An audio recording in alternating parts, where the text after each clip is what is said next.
اعوذ باللہ من الشیطان الرجیم بسم اللہ الرحمن الرحیم الحمد للہ الذی نور قلوب العارفین بنور معرفتہ واثبت فؤاد انبیائہ واولیائہ بقصص الانبیاء والمرسلین وأكمل إيمان المسلمين والمؤمنين بولاية علي أمير المؤمنين عليه السلام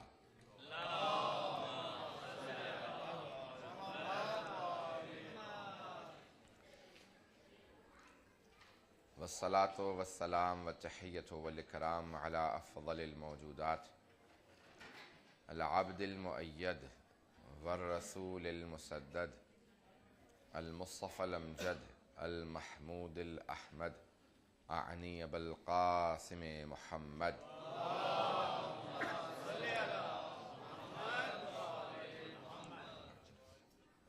وعلى روحه ونفسه وسهره ووسيه سيد الأتقياء والأصفياء مولى الموالي إمام المتقين علي بن أبي طالب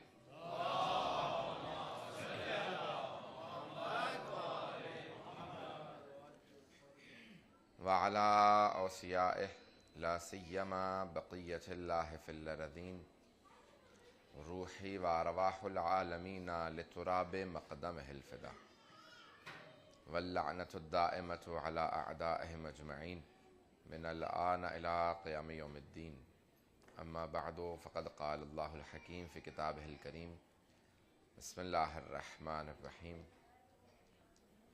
إذا جاء نصر الله والفتح ورأيت الناس يدخلون في دين الله أفواجا فسبح بحمد ربك واستغفره إنه كان توابا صدق الله العظيم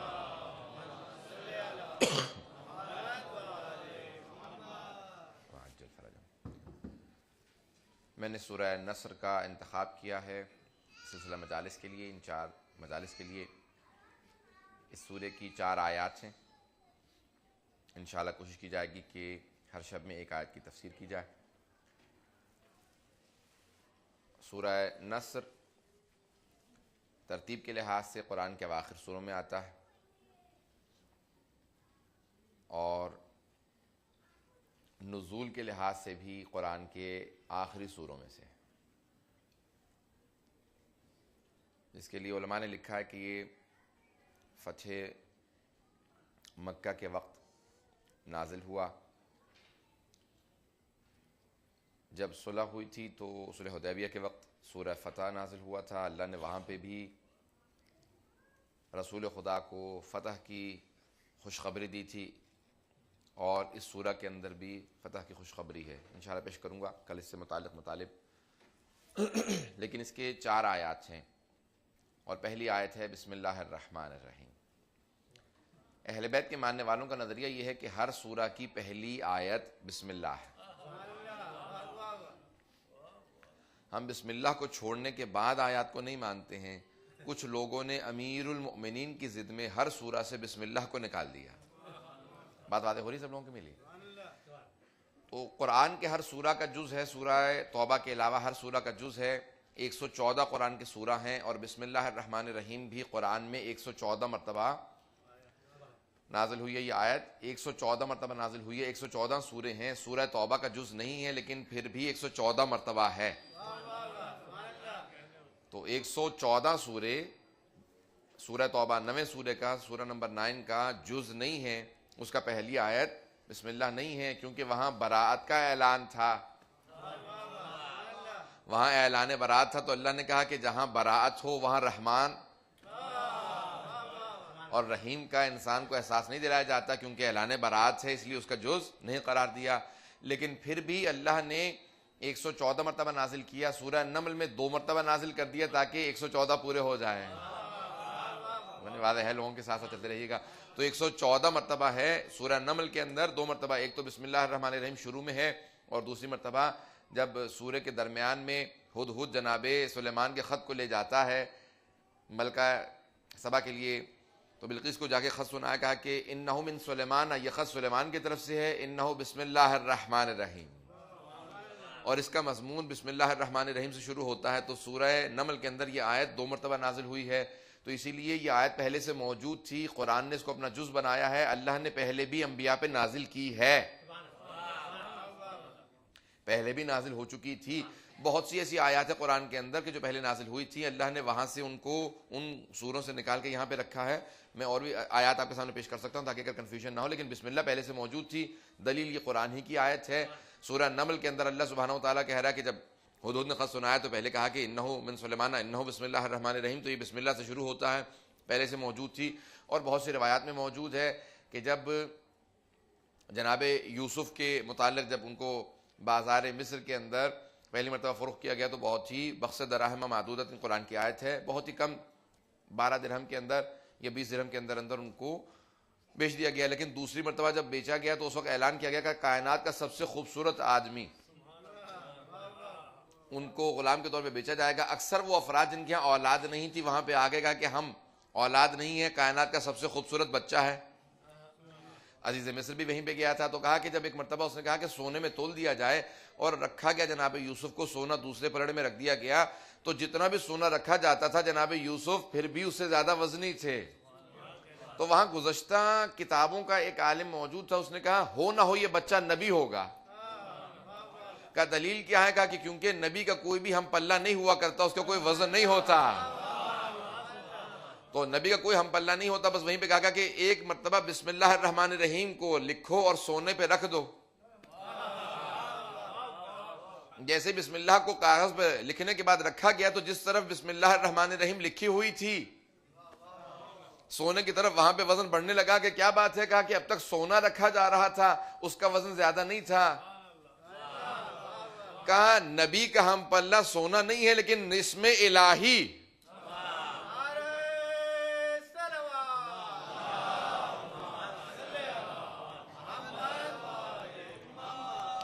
بسم اللہ میں اسم الہی لکھا گیا تھا، بسم اللہ الرحمن الرحیم، تو کہا یہ ہم پلہ ہے، ایک نبوت کا، نبی کا ہم پلہ اسم الہی ہے۔ اسی لیے انبیاء کو، ائمہ کو اسماء الہی کا مظہر کہا جاتا ہے۔ اسماء الہی کا مظہر ہیں ائمہ علیہ السلام، اللہ کے ناموں کا مظہر۔ مظہر کہتے ہیں یعنی جہاں پہ ظہور کریں، اللہ کے نام کا ظہور جس میں ہو وہ نبی اور امام ہے۔ جہاں پہ جتنا زیادہ ظہور ہوگا اس کا اتنا رتبہ زیادہ ہوگا۔ اسی لیے کہا کہ جیسا 14 میں اللہ نے اپنے اسماء کا ظہور کیا ہے ویسا کسی میں نہیں کیا۔ اگر بات واضح ہو رہی میں انشاءاللہ پیش کرنا چاہوں گا۔ یہاں پہ اگر مطالب کو غور کریں گے تو بسم اللہ الرحمن الرحیم اور بھی آیات پیش کر سکتا ہوں، لیکن ایک آیت دلیل کے طور پہ پیش کر دوں کہ بعض آیات پہلے سے نازل ہوئی تھی۔ سورہ انبیاء کی اواخر کی آیات میں ہے کہ وَلَقَدْ كَتَبْنَا فِي الزَّبُورِ مِن بَعْدِ الذِّكْرِ أَنَّ الْأَرْضَ يَرِثُهَا عِبَادِيَ الصَّالِحُونَ، ہم نے ذکر کے بعد زبور میں بھی لکھ دیا ہے، اور یہ آیت قرآن کی ہے۔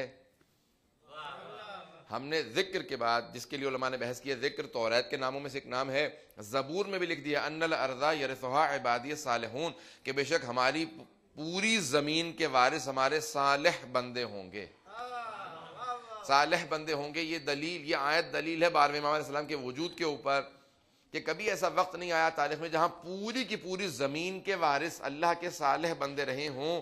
ہاں حکومت رہی ہے انبیاء کی، جناب داؤد کی رہی ہے، میں معنوی حکومت کی نہیں ظاہری حکومت کی بات کر رہا ہوں۔ اللہم صلی علی محمد۔ معنوی حکومت تو ہمیشہ ہی ولایت ائمہ علیہ السلام کے پاس رہی ہے، ولایت انہی کے پاس ہے، آج بھی ہے، پہلے بھی تھی، ہمیشہ رہے گی۔ لیکن میں ظاہری حکومت کی بات کروں کہ پوری کی پوری زمین کی حکومت اللہ کے صالح بندوں کے پاس ہوگی۔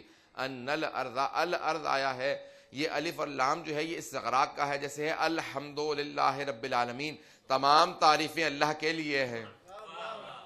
تو کہا پوری زمین کے، ساری زمین کے وارث ہوں گے اللہ کے صالح بندے۔ تو کہا کوئی ایسا وقت نہیں آیا جہاں پوری زمین پہ حکومت عدل قائم ہوئی ہو۔ یہ آیت اور وہ تمام آیات جو ابھی تک زندہ تعبیر ہیں، جن کی تفسیر سامنے نہیں آئی، وہ تمام کی تمام دلالت کرتی ہیں 12ویں امام کے وجود پہ۔ پتہ نہیں واضح ہے یہ نہ واضح؟ ہر وہ آیت جس کی ابھی تک تفسیر واضح نہیں ہوئی ہے، جس کی تفسیر سامنے نہیں آئی ہے، وہ دلیل ہے 12ویں امام کے وجود پہ۔ یعنی ہر وہ آیت جس کی ابھی تک تفسیر سامنے نہیں ہے، اس کا مطلب ہے کوئی ایسا نمائندہ ہے کوئی ایسا نمائندہ الہی ہے جس کی وجہ سے یہ تفسیر پوری ہوگی؟ کوئی رسول خدا جیسا ہے جس سے یہ تفسیر پوری ہوگی؟ تو رسول خدا جیسا کوئی باقی ہونا ضروری ہے جس کے ذریعے اللہ کہے گا آیات کی تفسیر یا میرے حبیب کے ذریعے ہوگی یا حبیب جیسے کے ذریعے ہوگی.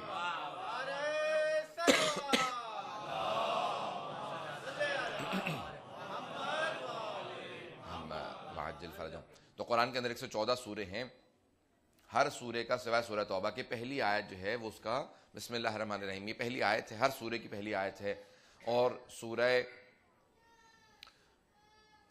جو نصر ہم نے انتخاب کی اس کی بھی پہلی آیت ہے بسم اللہ الرحمن الرحیم.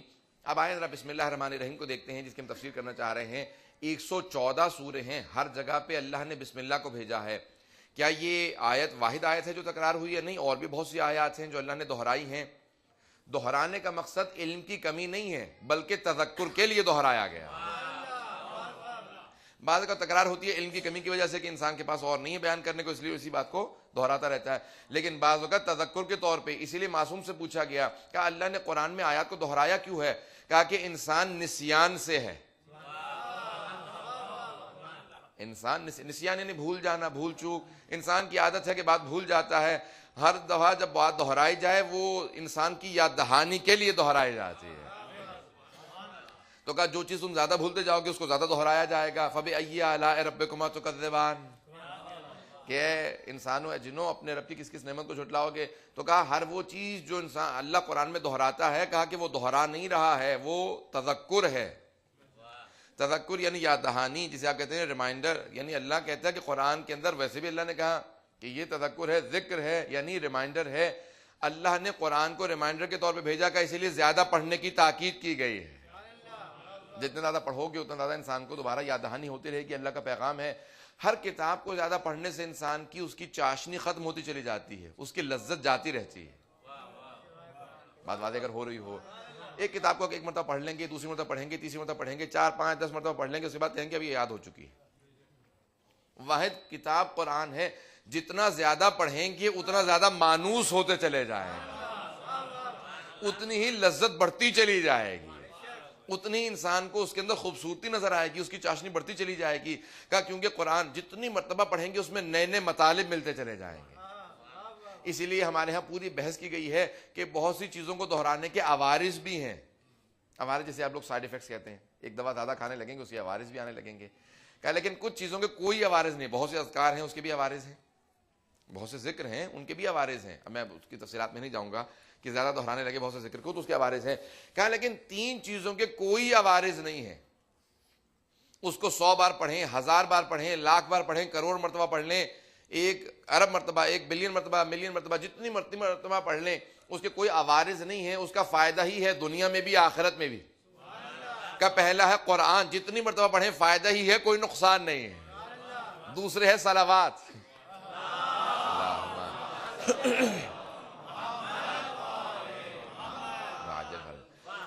کہ صلوات کے کوئی عوارض نہیں، جتنا دہرائیں گے اتنا فائدہ ہی ہوگا دنیا میں بھی آخرت میں بھی. تو کہا کہ صلوات کے کوئی عوارض نہیں ہے، اس کے کوئی انسان کا کوئی سائیڈ ایفیکٹس نہیں ہے، کا فائدہ ہی ہے. اور کا تیسرے استغفار، کہ استغفر اللہ ربی اللہ، جتنا دہرائیں گے اس کا فائدہ ہی ہے. کہ ان 3 چیزوں کے کوئی عوارض نہیں ہے، جتنا دہرائیں گے فائدہ اتنا ہی زیادہ ہے. تو قرآن کو جتنا زیادہ پڑھ لو گے اس میں فائدہ ہی ہے. ہر دفعہ جب بھی قرآن کو پڑھیں گے کچھ نہ کچھ نیا مطلب ضرور نکلے گا. معصوم فرماتے ہیں، کہا کہ دیکھو قرآن کا ایک ظاہر ہے ایک باطن ہے، ایک اپیرنٹ میننگ ہے ایک ہڈن میننگ ہے. ظاہر ہے قرآن کا آشکار ہے، ایک باطن ہے ہڈن میننگ ہے. کہ وہ جو باطن ہے نا اس کا ایک اور باطن ہے، اور اس باطن کا ایک اور باطن ہے. یہاں تک کہ 5ویں امام فرماتے ہیں کہ ظاہر ایک ہے باطن 70 ہے. کہا تم لوگ جب کوشش کرتے ہو تو ایک ظاہر سمجھ پاتے ہو، اور کوشش کرو تو ایک باطن سمجھ میں آتا ہے. کہ ہم وہ اہل بیت ہیں جن کے پاس سارے 70 کے 70 باطن ہیں.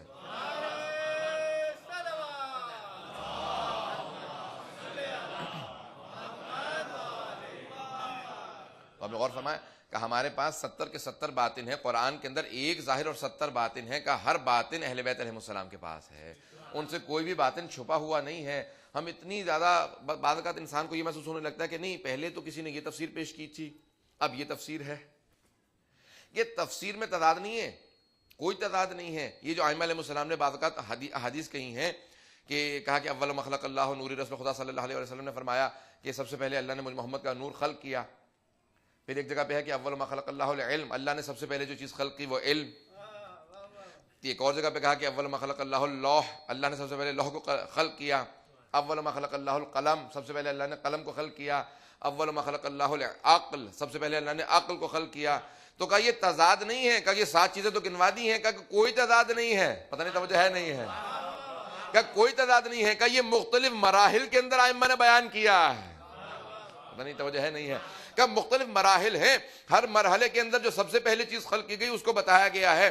کہ پھر ان سب چیزوں کی حقیقت واحد ہے، ایک ہے.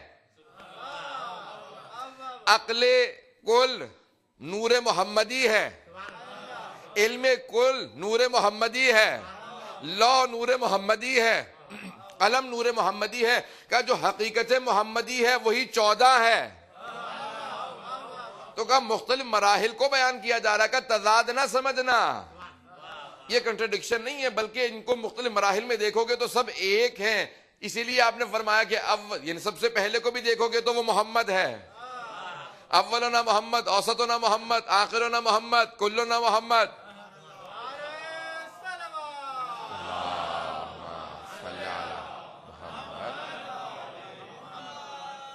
تو کہ مختلف مراحل کو ذہن میں رکھتے ہوئے فرمایا ہے کہ یہ مختلف مراحل کے اندر اہل بیت علیہ السلام اگر مختلف مراحل میں دیکھو گے تو سب کے سب کہا ایک اللہ نے نور خلق کیا. الواحد لا يصدر منہ الا واحد، فلسفہ قانون ہے، واحد سے صرف واحد ہی صادر ہوتا ہے. کہ ایک نور محمدی کو خلق کیا تھا، وہی حقیقت محمدی ہی 14 ہیں. کہ اسی نور کے مختلف جو انوار کے ٹکڑے ہیں ان میں سے پہلے کا کوئی نام رکھا، دوسرے کا کوئی نام رکھا، تیسرے کا کوئی نام رکھا. کہ جب مل جاتے ہیں تو وہی حقیقت ایک ہے، جب جدا ہوتے ہیں تو وہی 14 ہے. کہ 14 ہی کو جمع کر دیا جائے تو ایک ہے، اور ایک کو جمع پھیلا دیا جائے تو وہ 14 ہیں. کہ وہ مل کے ایک ہیں. کہ اس لیے ہمارے علم کے اندر کوئی فرق نہیں ہے. توجہ ہے؟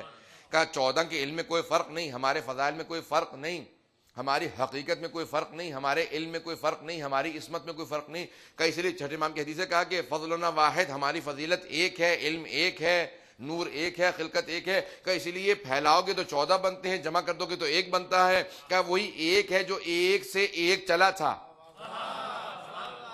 اسی اللہ کے ایک نور سے کہا کہ چلے تھے. یہ 14 انوار ہیں، جب جمع ہو جاتے ہیں تو ایک ہے. اسی لیے جب چادر کے نیچے 5 جمع ہوتے ہیں تو خود جناب جبرائیل بھی پوچھتے ہیں یا رب منو پروردگارہ یہ کون ہے؟ کہا کہ ہم فاطمہ تو و ابوہا و بعلہا و بنوہا.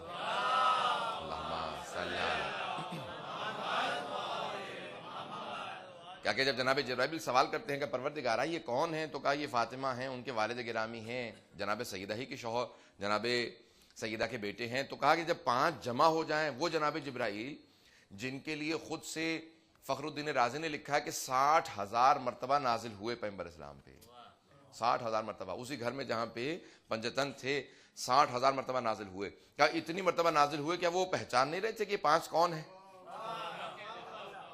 کیا 5 کو پہچان نہیں رہے تھے؟ کہا کہ الگ الگ دیکھا تھا، پہچان رہا تھا، جب 5 مل جاتے ہیں تو پہچاننا مشکل ہے. کیا پنجتن کا نور تھا، جب مل جائیں تو ان کا پہچاننا. جناب جبرائیل بھی سوال کریں یا رب من ہوں، پروردگارہ کون ہے؟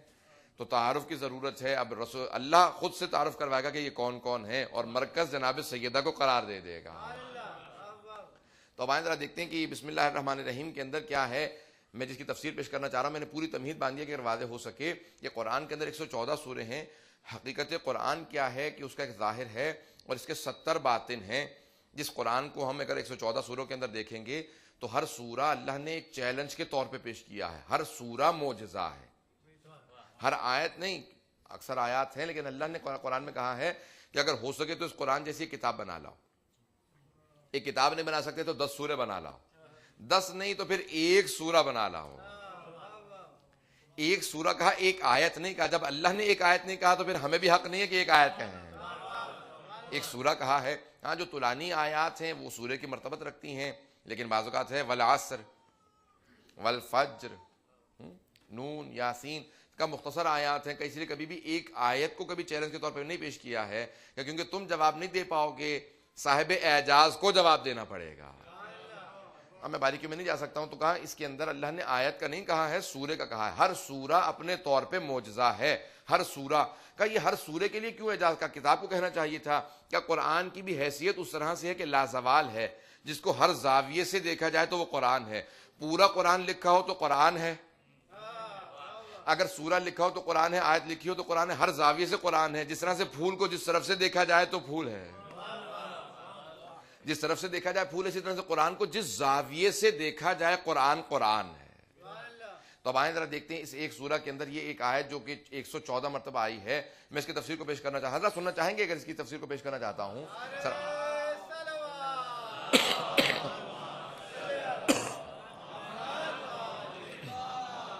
یہ مسلسل مجالس بھی چل رہی ہوتی ہیں اور مسلسل انسان کا سفر بھی چل رہا ہوتا ہے، تو بعد کا گلے کی کیفیت کچھ اور ہوتی ہے. انشاءاللہ تھوڑا سا آپ لوگ کے ساتھ چلتے رہیں گے، تھوڑا سا تحمل کیجیے گا گلے کی خرابی کو. میں انشاءاللہ تعالی مطالعے پیش کرنا چاہ رہا ہوں. صلاۃ علی محمد و آل محمد.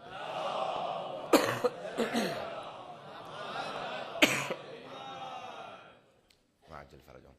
تو یہ آیت ہے جس کو ہے بسم اللہ الرحمن الرحیم، جسے بسملہ کہا جاتا ہے. بسم اللہ الرحمن الرحیم کو خلاصہ بسملہ نام ہے عربی میں بسملہ، جیسے حمدلہ کہتے ہیں الحمدللہ رب العالمین کو ہے. یعنی ہر قرآن کے جو ہیں مختلف آیات کے نام بھی رکھے گئے ہیں، اس کو مختصر کیا گیا ہے.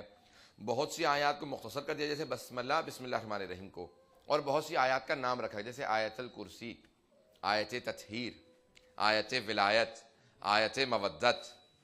تو بہت سی آیات کے بھی نام ہیں، ان کی آیات کی اہمیت کی وجہ سے. ہر سورے کا نام ہے اور بعض کا سوروں کے کئی نام ہیں، لیکن بہت سی آیات کے بھی نام رکھے گئے ہیں. بسم اللہ الرحمن الرحیم جو ہے وہ سب سے دہرائی جانے والی قرآن کی آیت ہے اور افضل ترین آیت قرار دیا گیا ہے. بہت ساروں نے لکھا ہے کہ افضل ترین آیت آیت الکرسی ہے. بہرحال بہت سی احادیث سے وارد ہوا ہے کہ بسم اللہ الرحمن الرحیم افضل ترین آیت ہے. سورہ افضل ترین جو ہے وہ سورہ حمد ہے، سورہ فاتحہ ہے، اور آیت جو ہے وہ دہرائی جانے والی جو ہے بسم اللہ الرحمن الرحیم.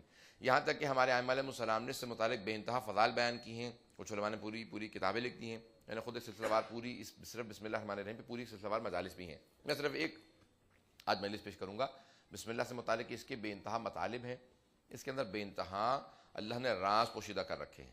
بس یہاں تک یاد رکھیں کہ بسم اللہ الرحمن الرحیم کے لیے اتنا اعجاز ہے کہ جب روم کے بادشاہ نے امیر المؤمنین کو خط لکھا کہ مجھے ایک عجیب و غریب سر کا درد ہوتا ہے اور کسی بھی معالج کے کسی طبیب کے علاج سے ٹھیک نہیں ہو رہا، تو مولا امیر المؤمنین نے ایک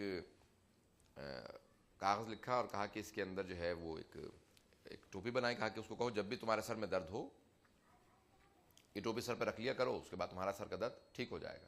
وہ جب بھی سر میں درد ہوتا تو مائگرینس کہہ لیجیے اس زمانے میں مائگرینس، تو وہ پہنتا تھا اور وہ جیسے ٹوپی پہنتا تو وہ سر کا درد ٹھیک ہو جاتا. اس نے کہا کہ اس ٹوپی کو کھولو، اس میں کیا راز ہے. جب کھولا تو اس میں ایک کاغذ نکلا، اس پہ لکھا تھا بسم اللہ الرحمن الرحیم. تو اس کے بے انتہا فضائل ہیں. ائمہ علیہم السلام نے اس کے بے انتہا مناقب درج کیے ہیں، بسم اللہ کے بے انتہا مناقب. آئندہ میں اس کی تفسیر کو پیش کرنا چاہتا ہوں. یہ پوری تمہید باندھی تاکہ واضح ہو سکے. بہت زیادہ اس سے متعلق واقعات لکھے ہیں علماء نے کہ اس کے فضائل کیا کچھ ہیں. مشہور معروف واقعہ کہ دریا کو پار کرنا ہو تو بسم اللہ کو ہاتھ میں لے لیجیے اور انسان پار کر لیتا ہے. ٹرائی نہ کیجیے گا، پتہ چلا کہ یہاں سے کل جا رہے ہیں اور پھر کل کو آ کے سب سو کرنے کے لیے تیار ہے. ہمارا اعتقاد اتنا بھی قوی نہیں ہے. اعتقاد قوی ہونا ضروری ہے، تب انسان کا وہ عمل ہوتا ہے. جتنا اعتقاد قوی ہوتا ہے اتنی ہی چیزیں اپنے آثار دکھاتی ہیں، اور جتنا اعتقاد ضعیف ہوگا اتنی چیزوں کے آثار کم ہو جاتے ہیں. چیزوں کا اثر باقی ہوتا ہے، وہ ہمارے اعتقاد کی وجہ سے اثر نظر نہیں آتا. جتنا اعتقاد آپ کا قوی ہوگا اتنا ہی آپ کو اثر نظر آئے گا.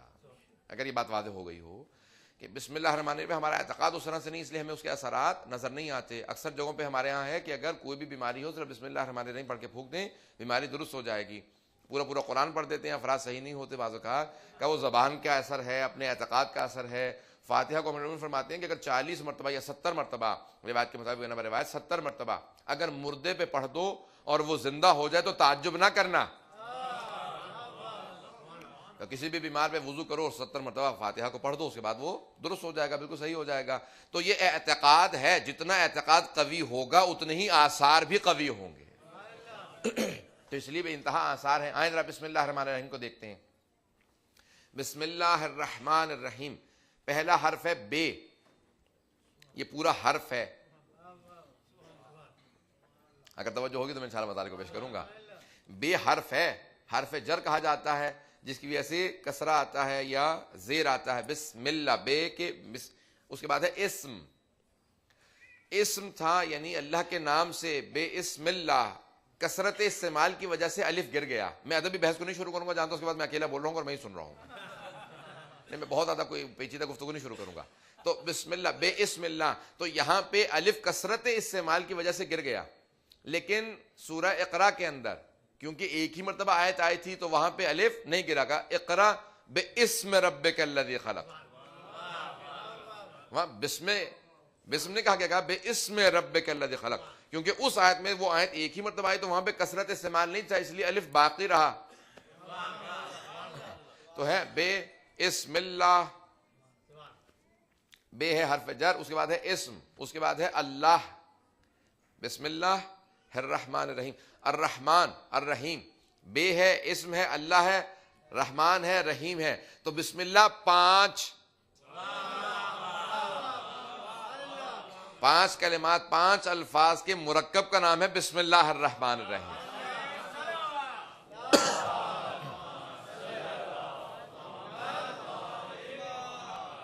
ہے توجہ لوگوں کی؟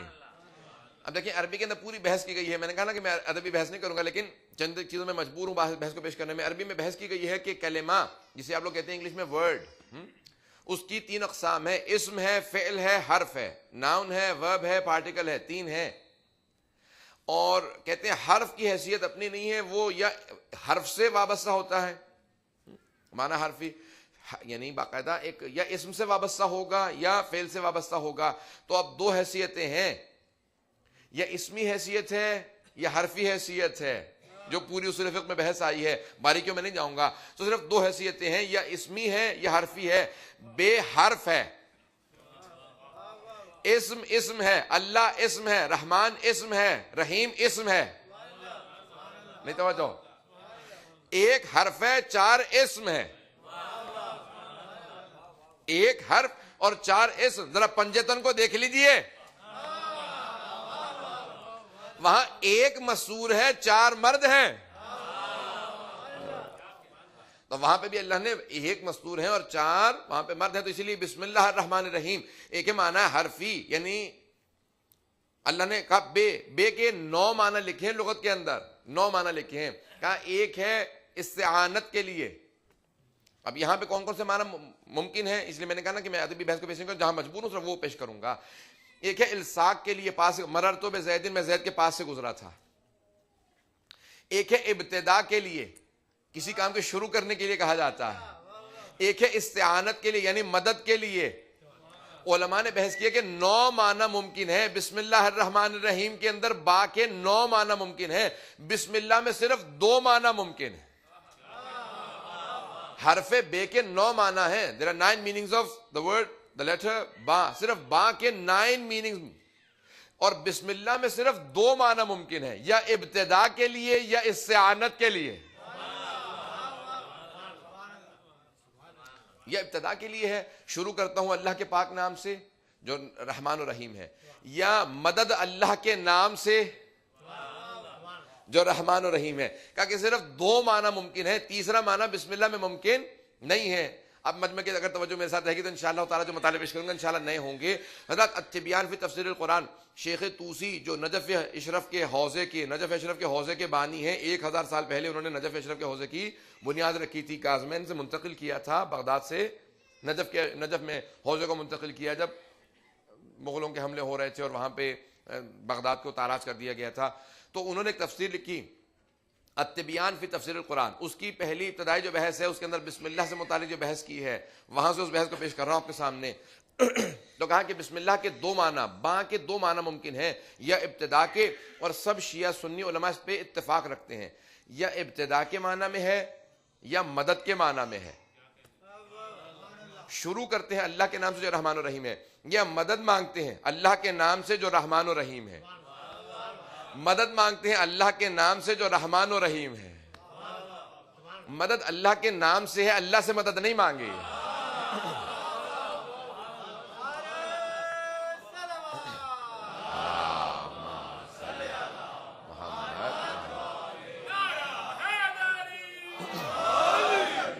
اگر توجہ ہوگی تو ضرور واضح کروں گا. پوری عربی ادبیات کے اندر اور پوری عربی فلسفے کے اندر باقاعدہ ایک بحث ہے کہ آیا اسم عین مسمى ہے یا غیر مسمى ہے. اسم عین مسمى ہے. اسم اور مسمى کی بحث اگر ذہن میں ہو, میں چلے تھوڑی سی وضاحت کر دیتا ہوں. اسم اور مسمى, اسم یعنی نام اور مسمى جس کا نام ہو. میرا وجود مسمى ہے, نام ہے علی رضا رضوی. اسم اور ہے, مسمى اور ہے.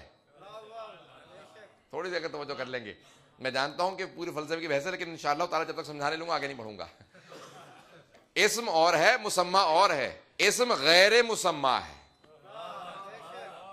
اسم اور مسمى ایک نہیں ہے. لفظ اللہ اسم ہے اور اس کی ذات مسمى ہے. میرا اسم علی رضا رضوی ہے اور یہ جو آپ دیکھ رہے ہیں وجود جو بول رہا ہے یہ مسمى ہے. علی رضا رضوی عین مسمى نہیں ہے. اسم عین مسمى نہیں ہے, کیونکہ نام بدلا جا سکتا ہے, مسمى نہیں بدلتا. واضح ہو گئی ہو بات. اگر اسم بدلا جا سکتا ہے, مسمى نہیں بدلتا. آج سے نام بدل دیں گے, محمد رضا مثال کے طور پہ نام کر دیں گے, حسن رضا کر دیں گے, تو میں وہی رہوں گا, نام بدل جائے گا. مسمى وہی ہوگا, اسم بدل جائے گا. name will remain the same, the named will be different. توجہ چاہوں گا سارے مجمع کی. اسم عین مسمى نہیں ہے. اگر عین مسمى ہوتا تو جب بھی کہتے ہیں نا آگ, تو زبان جل جاتی. اگر عین مسمى ہوتا کہتے آگ, تو جیسے کہا آگ اسم تھا, فوراً زبان چل جانی چاہیے تھی, کیونکہ عین مسمى, جبکہ عین مسمى نہیں ہے.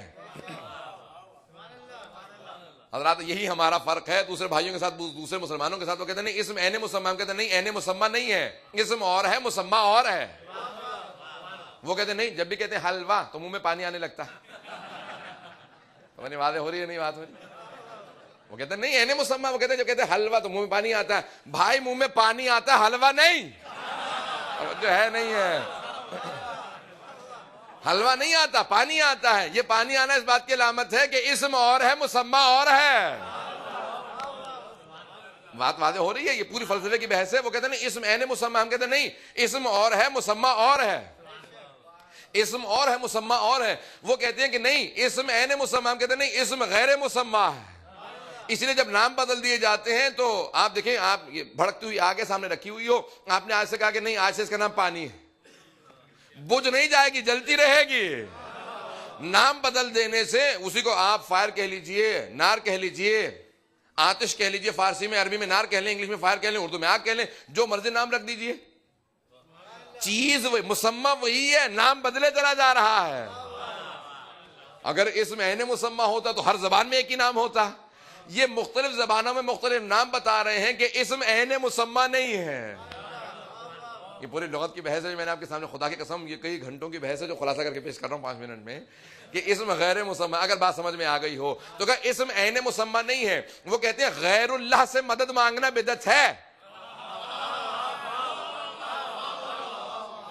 وہ کہتے ہیں غیر اللہ سے مدد مانگنا بدعت ہے, بس اللہ سے مدد مانگنا جائز ہے, اللہ کے علاوہ ہر ایک سے مدد مانگنا بدعت ہے. غیر اللہ سے, عربی کی بحث ہے کہ غیر اللہ سے مدد مانگنا بدعت ہے. اگر غیر اللہ سے مدد مانگنا بدعت ہوتا تو اللہ بسم اللہ الرحمن الرحیم سے قرآن شروع نہ کرتا, کیونکہ اسم اور ہے, مسمى اور ہے. اللہ نے کہا بسم اللہ الرحمن الرحیم, مدد اللہ کے نام سے, ذات سے نہیں.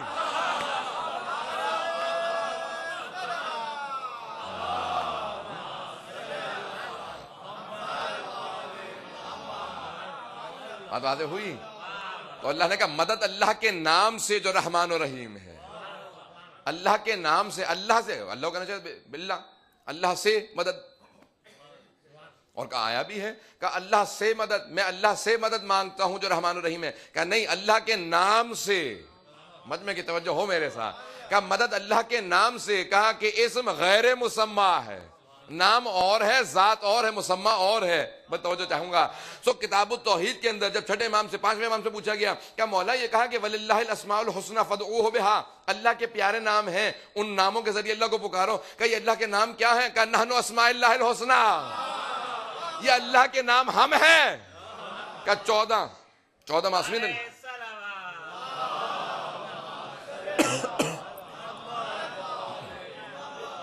غور فرمایا آپ نے کہ نحن اسماء اللہ الحسنى, ہم اللہ کے پیارے نام ہیں. اگر اللہ کو پکارنا ہو تو ہمارے ذریعے پکارو.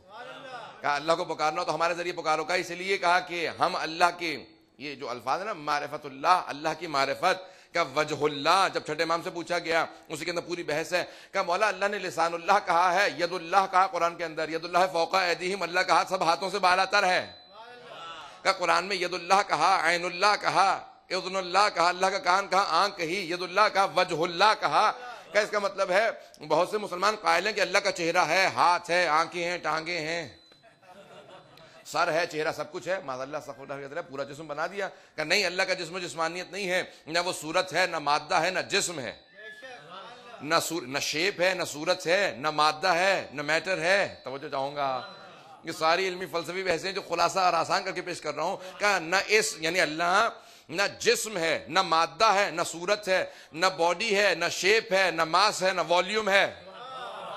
کہا اگر یہ سب چیزیں ہو تو محدود ہو جاتا، یہ محدودیت کے لیے چیزیں ہیں، وہ لامحدود ہے۔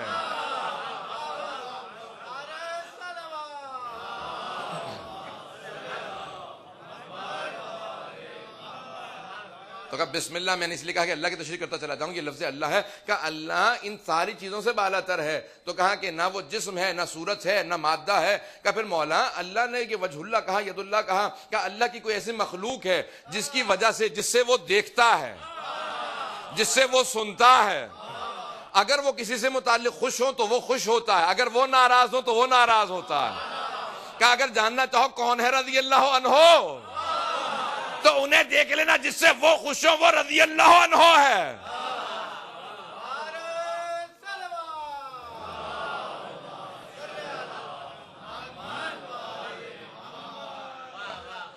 کہ جاننا چاہو کون ہے مغضوب علیہم، کس پہ اللہ کا غضب ہے، کہ دیکھ لینا، انہیں دیکھ لینا جس سے وہ غضبناک ہوں گے۔ اللہ اس سے غضبناک ہے، کہ اللہ اس سے ناراض ہے، کہ اللہ اس سے راضی ہے جن سے یہ راضی ہے، ان سے ناراض ہے جن سے یہ ناراض ہیں۔ تو کہ پوری اللہ نے ایک مخلوق، ایسی مخلوق خلق کا مولا وہ کون ہے، کہ وہ ہم 14 ہیں۔ کہا کہ ہم اللہ کا چہرہ ہیں، کہا کہ آپ کو وجہ اللہ کیوں کہا گیا، آپ اللہ کا چہرہ ہیں؟ کہا کہ دیکھو جسم سب کے ایک سے ہوتے ہیں، چہروں سے پہچان ہوتی ہے، وجہ اللہ چہرے سے پہچان ہوتی ہے، صورتیں سب کی مختلف ہیں، تو کہا کہ ہم اللہ کی معرفت کا سبب ہیں، کہ یہ ایسے ہیں تو بنانے والا کیسا ہوگا۔ بات واضح ہو رہی ہے، یہ مخلوق ہے تو یہ ایسے ہیں تو خالق کیسا ہوگا۔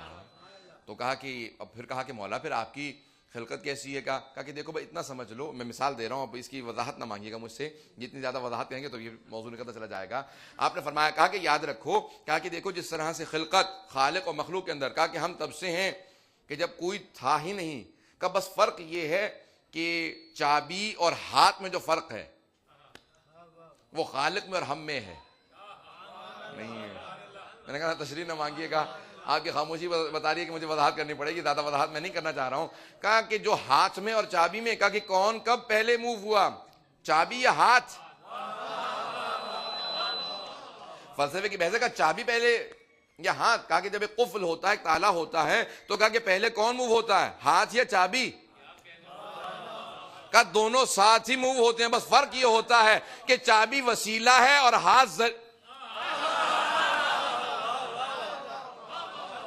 وہ حقیقت ہے اور چابی ذریعہ ہے۔ تو کہا کہ یاد رکھو اللہ سبحانہ وتعالی ہاتھ کی حیثیت رکھتے ہیں، ہم چابی کی حیثیت رکھتے ہیں، یہ کائنات ہمارے صدقے میں آئی ہے۔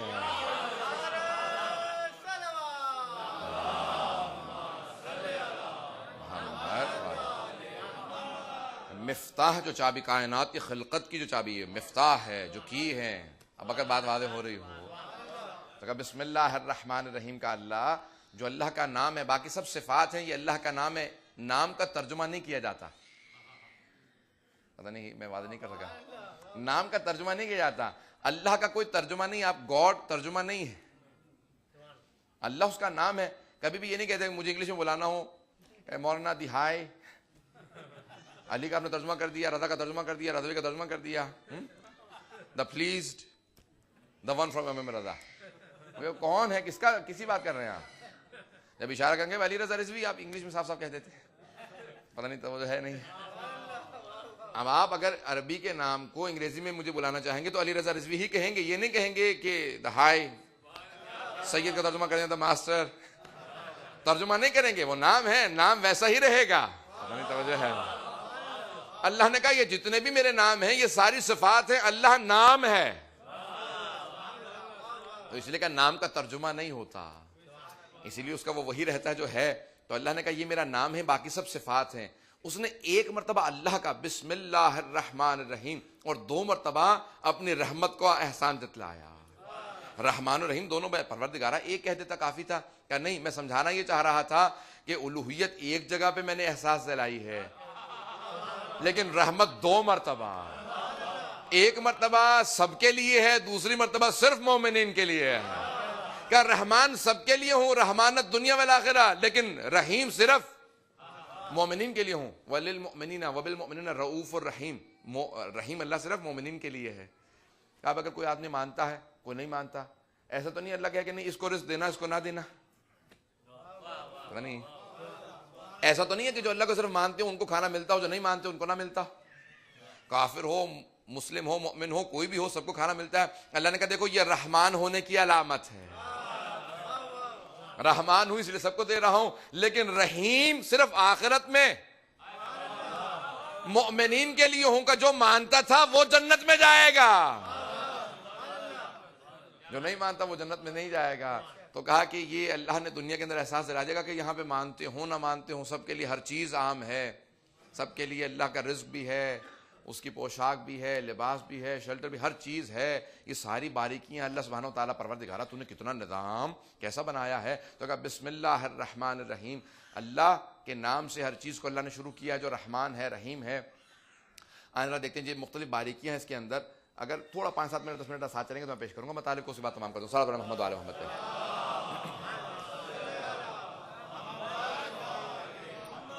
وعجل فرجہم. جب ائمہ علیہ السلام سے سوال کیا گیا کہ مولا یہ سمجھائیے کہ اللہ کا نام ہے وہ ہے اللہ، بسم اللہ الرحمن الرحیم، وہ اللہ ہے کیسا؟ اس کو آپ نے دیکھا ہے؟ جیسے جب امیر المومنین سے بھی کسی یہودی نے سوال کیا، ایک یہودی تھا اس نے سوال کیا کہ یہ امیر المومنین یا علی آپ نے کیا خدا کو دیکھا؟ اتعبد ربا لم ترى، آپ آیا ایسے خدا کی پرستش کرتے ہیں جس کو آپ نے دیکھا ہی نہیں؟ تو آپ نے فرمایا لم اعبد ربا لم ارى، میں نے آج تک ایسے خدا کی پرستش ہی نہیں کی جسے دیکھا نہ ہو. اب وہ پہلے سوال سے تو پریشان آئے تھے اور زیادہ پریشان ہو گئے. اس نے کہا یا علی آپ نے خدا کو دیکھا؟ کہاں دیکھا، کیا دیکھتا ہوں ہمیشہ. توجہ کیجیے گا. اللہ ایک اور مقام میں فرمایا کہا کہ میں نے آج تک کوئی ایسا لحظہ نہیں گزارا کہ جس سے پہلے جس چیز کو دیکھتا ہوں اس کے پہلے اس کے ساتھ اس کے بعد خدا کو دیکھتا ہوں. پریشان ہو گئے آپ لوگ بھی. کوئی ایسا لحظہ نہیں گزرتا کوئی چیز دیکھتا ہوں اس سے پہلے اس کے ساتھ اس کے بعد خدا کو دیکھتا ہوں. اب وہ یہودی سوال کرنے والا بہت زیادہ پریشان ہوا. کہا یا علی کیسا وہ خدا؟ اگر آپ نے دیکھا تو سمجھائیے کیسا وہ خدا؟ کہا کہ ان آنکھوں سے اس خدا کو نہیں دیکھا جاتا. لا ترى، یہ کہا یہ آنکھیں اسے نہیں دیکھتی ہیں، اسے ایمان کی آنکھوں سے دیکھا جاتا. اسی لیے میں کسی چیز کو دیکھتا ہی نہیں ہوں کہ اس سے پہلے بھی خدا کو دیکھتا ہوں، ساتھ بھی خدا کو دیکھتا ہوں، بعد بھی خدا کو دیکھتا ہوں. ہر چیز دلالت کرتی ہے کہ وہ خدا ہے ہر چیز کے ساتھ. اب یہ وہی صرف سمجھا سکتا ہے کہ جو کہہ چکا ہو کہ لو کشف الغطاء لمزدت یقینا. جب پوچھا گیا تھا نا کہ یا علی بتائیے آپ افضل ہیں یا ابراہیم افضل ہیں، تو کہا انا افضل، میں ابراہیم سے افضل ہوں. کہا ولما ذالک یا امیر المومنین، ایسا کیوں کر کہ آپ ابراہیم سے افضل ہیں؟ کہا کہ جناب ابراہیم نے کہا تھا رب ارنی کیف تحیی الموتى، پروردگارا مجھے دکھا دے تو مردوں کو کیسے زندہ کرتا ہے. کہا ولم تؤمن، کیا تو ایمان نہیں رکھتا ابراہیم کا؟ بلا پروردگارا آف کورس یقین کے ساتھ ایمان تو رکھتا ہوں. لیطمئن قلبی، صرف اطمینان قلب کی خاطر، اطمینان قلب کی خاطر دیکھنا چاہتا ہوں مردے کیسے زندہ ہوتے ہیں. تو میرے مولا نے کہا کہ ابراہیم نے اطمینان قلب کی خاطر چاہا تھا کہ دیکھے کیسے مردے زندہ ہوتے ہیں. کہا کہ اے ساسا میں نے کہا تھا لو کشف الغطاء لمزدت یقینا، اگر سارے حجابات ہٹا دیے جائیں تو مجھ علی کے یقین میں کوئی اضافہ نہیں ہوگا.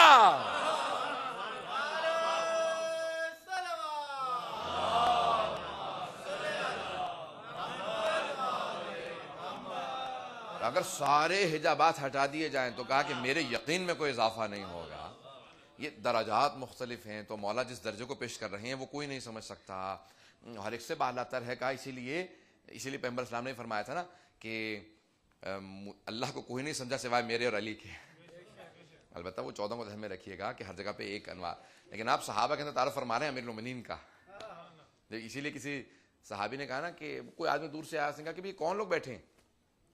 جناب سلمان سے پوچھا، انہوں نے کہا وہ تو وہ ہے اور وہ ہے اور وہ ان کو میں نہیں جانتا.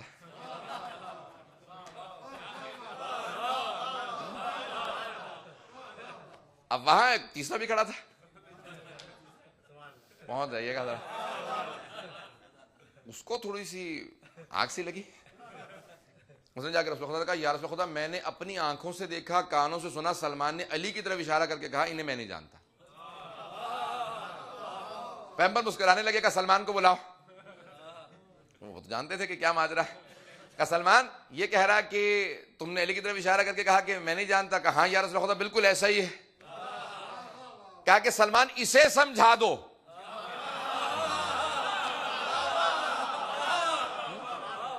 کہ سلمان اسے سمجھا دو کہ تم نے علی کی طرف اشارہ کر کے کیوں کہا کہ تم نہیں جانتے. یہ نہیں کہ مجھے سمجھا دو. اگر یہ کہتے مجھے سمجھا دو تو جھوٹ ہوتا، اور نبوت میں جھوٹ نہیں ہوتا. تو کہا اسے سمجھا، کیونکہ اسے سمجھانا ضروری ہے، مجھے نہیں. وہ تو جانتے تھے کیوں کہا. کہ سلمان اسے سمجھا دو کیوں کہا کہ تم علی کو نہیں جانتے. کہا یا رسول خدا اس لیے کہ آپ نے فرمایا کہ اللہ کو کوئی نہیں جانتا سوائے آپ کے اور علی کے،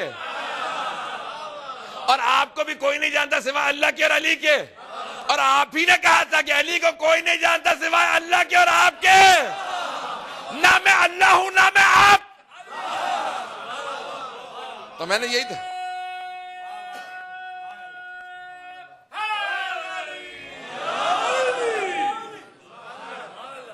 کہا یا رسول خدا میں نے اسی بات کو تو دہرایا، آپ ہی نے تو کہا تھا کہ اللہ کے علاوہ علی کو کوئی نہیں جانتا، آپ کے علاوہ کوئی نہیں جانتا. میں اللہ ہوں نہ میں آپ ہوں.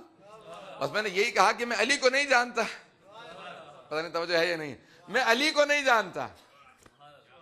یعنی یہ دیکھ رہے ہیں مولا کو، نام بھی بتا رہے ہیں.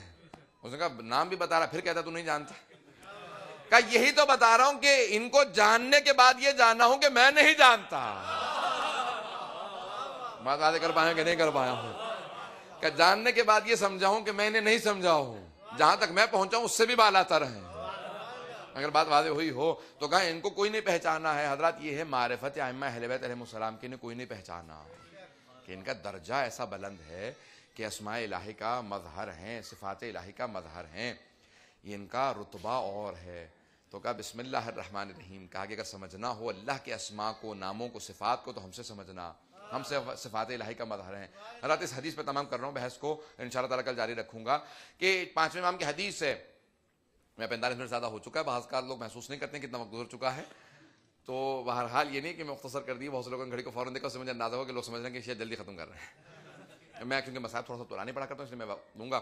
حضرات اس لیے پانچویں امام سے پوچھا، کہا کہ مولا اسم اعظم کیا چیز ہے. کہا اللہ کے 73 اسماء اعظم ہیں. 73 اسماء اعظم ہیں. کہا ہر نبی کے پاس کم از کم ایک اسم اعظم ضرور ہے جس سے وہ سارے معجزات دکھاتے ہیں. پانچویں امام کی حدیث ہے، اصول کافی کے اندر ہے، بہار الانوار میں اور مقامات پہ ہے. کہا 73 اسماء اعظم ہے. اسم اعظم 73. کہا ہر نبی کے پاس کم از کم ایک اسم اعظم. کہا آصف ابن برقیہ جناب سلیمان کے جو وصی تھے، کہا ان کے پاس ایک اسم اعظم تھا.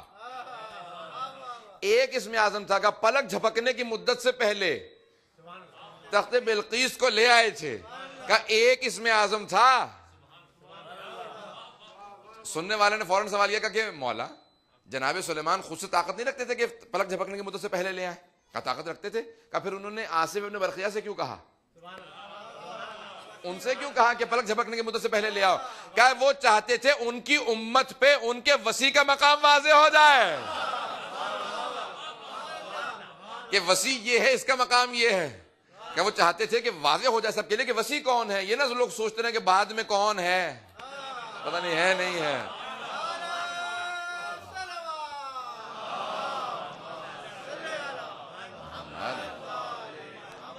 کہ انبیاء چاہتے ہیں ان کی زندگی میں واضح ہو جائے، علم سے واضح ہو جائے، شجاعت سے واضح ہو جائے، جنگ سے واضح ہو جائے. کہ ہر جگہ پہ واضح کرتے رہتے ہیں. تو کہا ایک پلک جھپکنے کی مدت سے پہلے تخت بلقیس لیا. کہا ایک اسم اعظم تھا. کہا جناب عیسیٰ مردوں کو زندہ کرتے تھے، 2 اسم اعظم تھے. جناب موسیٰ کے پاس 4 اسم اعظم تھے. جناب ابراہیم کے پاس 8 اسم اعظم تھے. کہا جناب نوح کے پاس 14 اسم اعظم تھے. جناب آدم کے پاس 25 اسم اعظم تھے، کہا 73 میں سے 72 اسماء اعظم ہم اہل بیت کے پاس ہیں، کہا 73 میں سے 73 میں سے 72، 73 میں سے 72 ہمارے پاس ہیں، کہا اللہ نے ایک اسم اعظم ہمیں نہیں دیا، وہ فرق رکھا ہے کہ وہ خالق ہے، ہم مخلوق ہیں، کہا لیکن 73 کے 73 اسماء اعظم کا مظہر ہم ہیں، وہ جو ایک نہیں رکھا اللہ نے دیا، کہا اس کا بھی مظہر ہم ہیں، اس کا بھی مظہر ہم ہیں، کہ اللہ کے تمام صفات کا، افعال کا، اسماء کا مظہر ہماری ذات ہے، صفات الہیہ کا مظہر یہ ہے، اسماء الہیہ کا مظہر یہ ہیں۔ اب اگر یہ مظہر ہیں اور یہ کہہ دیں کہ یہ باب الحوائج ہے، جو بانی مجلس سے انہوں نے درخواست کی جناب عباس سے متعلق کہ مصائب ان کی پیش کیے جائیں، اور آپ کے یہاں تازہ ضریبی نصب ہوئی ہے، جو میں پچھلے سال آیا تھا، ضریع مقدس یہ جناب عباس کی آپ نے نصب کی ہے، پہلے نہیں تھی، مجھے بھی پہلی مرتبہ پہلی مجلس پڑھ رہا ہوں، اس کے بعد سے میں جناب عباس سے متعلق پیش کرنا چاہتا ہوں کہ صفات الہیہ کا مظہر اہل بیت علیہ السلام ہے، 14 معصومین ہیں، اور اگر تعالی طلوع معصوم ہو، جملے کو میں زیادہ وضاحت نہیں کر سکتا ہوں، اگر کوئی تعالی طلوع معصوم ہو، کوئی اس طرح سے عصمت کا پیکر ہو، آغوش عصمت میں پلتا ہو، اور معصوم ایسے الفاظ استعمال کریں کہ عصمت کی طرف دلالت دیں، کسی امام، کوئی ایسے امام نہیں جنہوں نے جناب عباس کی تعریف نہ کی ہو، ہر امام نے نام لے کے بے انتہا ان کی مدح سرائی کی، ہر امام نے، اور الفاظ یہ ہیں کہ ان کے فضائل کے جناب عباس کے کہ خود سے چوتھے امام فرماتے کہ ان لعمی العباس مقام عند اللہ یغبطہ جمیع الشہداء، کہ میرے چچا عباس کا وہ مقام ہے کہ روز قیامت ہر شہید غبطہ کھائے گا، رش کرے گا، کہ ابا یہ مقام ہے جناب عباس کا، کہ ہر شہید غبطہ کھائے گا، چاہے وہ انبیاء میں سے ہوں، اولیاء میں سے ہوں، اوصیاء میں سے ہوں، کہ سب کہیں گے عباس کو اللہ نے یہ مقام دیا، کہا جناب عباس کا وہ مقام ہوگا روز قیامت کہ ہر شہید غبطہ کھائے گا، کہ مولا کیوں اتنا مقام ہے، کہا کہ ان کے 2 بازو تھے، کہ انہوں نے دونوں بازو امام وقت کے دفاع میں قربان کر دیے، کہ 2 ہاتھ دونوں دے دیے۔ چوتھے امام ہی کی حدیث ہے، فرمایا کہ روز قیامت جب میری دادی زہرا تشریف لائیں گی نا شفاعت کے لیے، امت کی شفاعت کے لیے تشریف لائیں گی، کہ گریہ کرنے والوں کی، مصائب سننے والوں کی، رونے والوں کی میں شفاعت کے لیے آئی، تو کہا اس وقت میرے دادا علی مرتضیٰ آئیں گے اور سوال کریں گے، زہرا آپ کے بابا رسول خدا سوال کر رہے ہیں کہ علی زہرا سے پوچھو شفاعت کے لیے کیا لے کے آئی،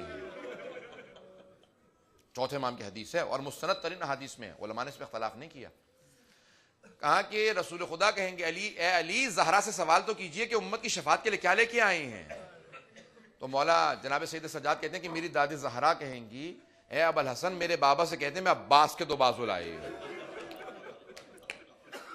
اجرکم اللہ، اجرکم اللہ، بڑے پیارے انداز سے سن رہے ہیں آپ، میں پیش کروں گا جناب عباس کے مسائل، آپ تو پہلے جملے پہ اس طرح سے گریہ کر رہے ہیں، کیسے برداشت کیجیے گا، میں تو تفصیل سے پڑھنے والا تھا، میں بعض کا سخت مسائل پڑھتا ہوں، اسی دوران اسی محرم کے دوران، آج آخری تاریخیں ہیں، کل آخری محرم ہے، اس کے بعد پھر سفر شروع ہو جائے گا، اسی محرم کے عشرے کے دوران متعدد مرتبہ لندن میں بھی جب عشرہ پڑھ رہا تھا، بعض مصائب میں لوگ بے ہوش ہو گئے، یہاں پہ بھی میں ڈانٹا میں پڑھ رہا تھا، لوگ کھڑے ہو گئے تھے کہ مولانا اب اس سے زیادہ ہم برداشت نہیں کر سکتے، تو آپ کیسے بھی تو پہلے بھی ابتدا ہے جملے سنیے گا، جناب عباس کا مصائب تو بہت زیادہ ہے، یہ سالار ہیں شہداء کربلا کے، آج سالار شہداء کے مصائب کو پیش کروں گا، جناب سید الشہداء نے ان کو فوج کا سپہ سالار بنایا تھا، اب تصور کیجئے گا جن کے مصائب پہ ہر امام نے گریہ کیا ہے، جن کے مصائب پہ جناب ام البنین نے مرثیہ کہا ہے، ان جناب عباس کے مصائب کیا ہوں گے، سنیں گے الفاظ، سنیے گا 2 جملے میں پیش کروں، کہا کہ اس وقت جناب سیدہ جناب عباس کے 2 بازو لے کے آئیں گی،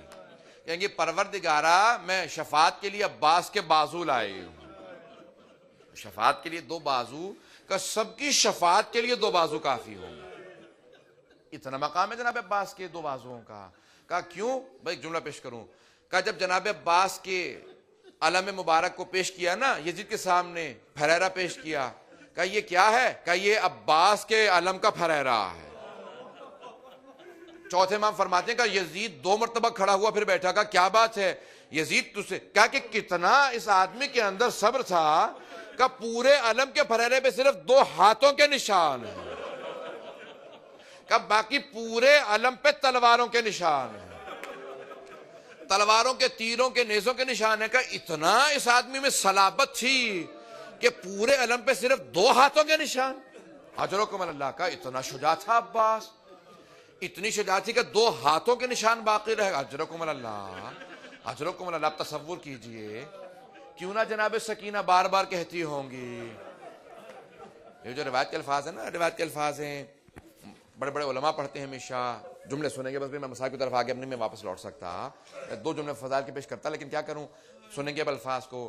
یہ جب روایت کے الفاظ ہے، جب جناب عباس جا رہے تھے نا پانی لینے کے لیے، تو اس وقت جناب سکینہ نے سب بچوں کو جمع کیا، کہا بچوں میرے پاس آؤ، اپنے ہاتھوں سے سب بچوں کے ہاتھوں میں کوسے دیے۔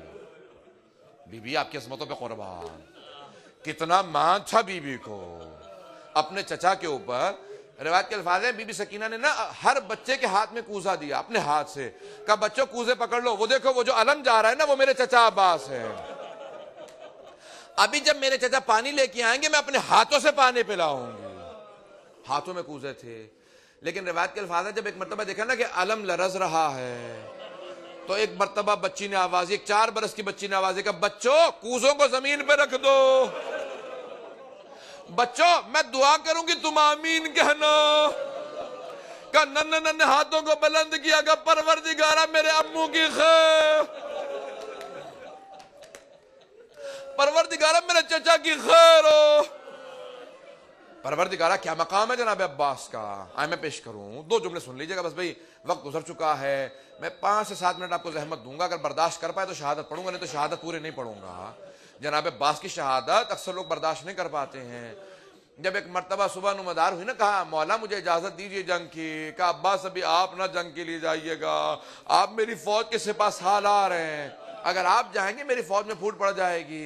مولا مقام سمجھا رہے ہیں، بس بھی ایک مرتبہ ظہر کا وقت آیا، ایک سب سے بوڑھے صحابی رسول خدا، 90 برس سے زیادہ تھے جناب سعید، ایک مرتبہ کہا مولا اجازت دیجئے گا، سعید کہاں جنگ کیجئے گا،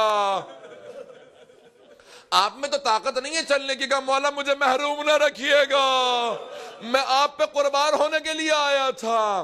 کہا سعید آپ میں طاقت نہیں ہے، جناب سعید نے فوراً کمر پہ پٹکا باندھا، کہا نہیں مولا میری کمر میں طاقت ہے، دونوں ہاتھ کمر پہ رکھے، کمر کو سیدھا کیا، اپنی بھووں پہ پٹی باندھی، کہا مولا مجھے کمزور نہ سمجھیے گا، مولا میں بہت طاقتور، مجھے جنگ کی اجازت دیجئے، دونوں ہاتھ کمر پہ رکھے، کمر کو سیدھا کیا۔ 90 برس سے زیادہ ہیں، اس نے 94 برس لکھا، کہا 94 کی ایج تھی، کہا اچھا سعید، میرے مولا نے کہا سعید ابھی جب میں ظہر کی نماز شروع کروں گا نا سامنے کھڑے ہو جائیے گا،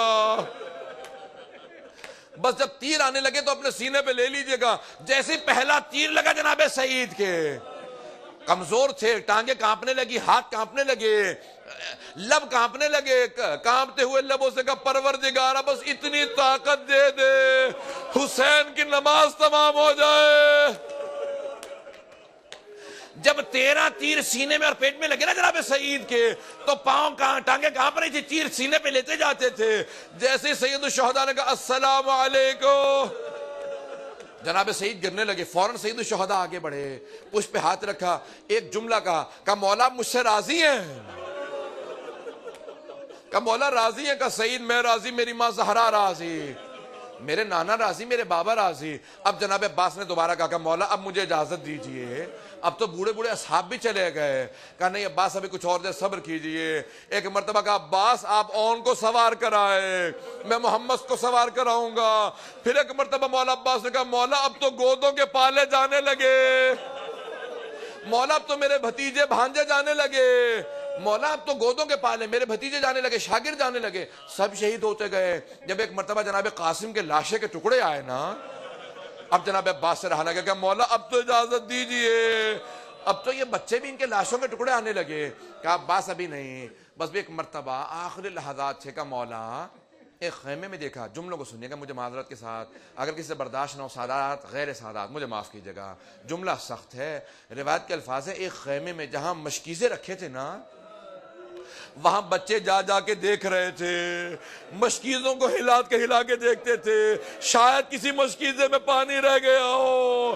اب جناب عباس کی غیرت برداشت نہیں کرتی، ایک بچی سے کہا بی بی یہ مشکیزہ ہاتھ میں لے، بابا سے کہ مجھے پانی لانے کی اجازت دے دے۔ ایک 4 برس کی بچی نے کہا بابا چچا عباس سے کہیں مجھے پانی لا دیں۔